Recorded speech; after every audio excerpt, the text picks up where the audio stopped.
And we begin tonight here at 6 with the death of a man who dedicated his life to making the world a better place.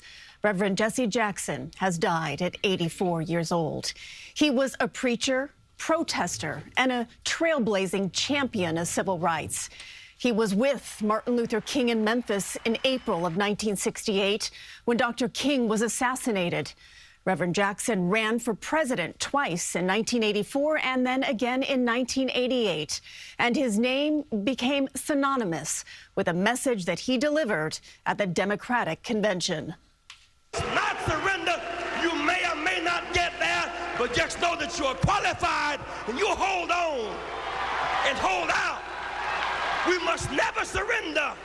America will get better and better. Keep hope alive. Keep hope alive. Keep hope alive on tomorrow night and beyond. Keep hope alive. And later, when Barack Obama was elected president in 2008, Jackson was photographed just overwhelmed with emotion. No doubt recognizing that after a lifetime of trying to carry the torch, it had been taken on to a new generation. For many New Yorkers, they felt that they had a personal connection to Jesse Jackson. Alan Devlin reports now from Harlem. New Yorkers who knew the Reverend Jesse Jackson are still coming to terms with the passing of the civil rights icon. Of course, we all have been touched by his saying, "I am somebody."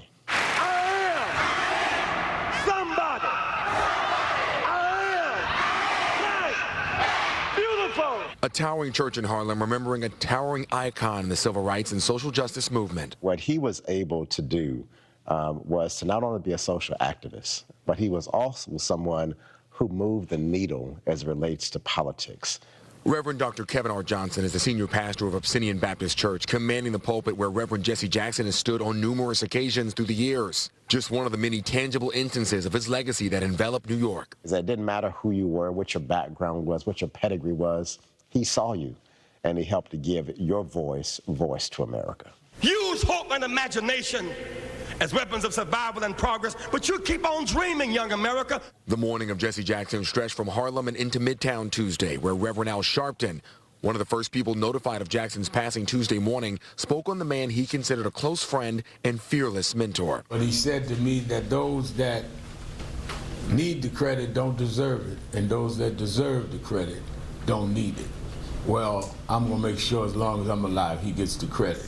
And from Midtown into Brooklyn. I feel like I knew his name before I knew my own name. Vice chair of the board for the National Action Network, Jennifer Jones Alston, grew up with Reverend Jackson as a staple in her life.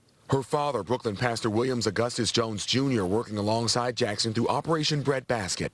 Jones Alston getting the chance to experience Jackson's greatness up close and personal. He was earnest, he was sincere, he was intentional, and there was nothing that was going to move him from the cause and fighting for justice for his people. Alan Devlin, CBS News, New York. This afternoon at City Hall, Mayor Mamdani had this to say. When Reverend Jackson marched, millions followed. When Reverend Jackson organized, laws changed and coalitions formed. When Reverend Jackson spoke, the world listened. Time and again, we knew that hope still lived because Reverend Jesse Jackson kept it alive.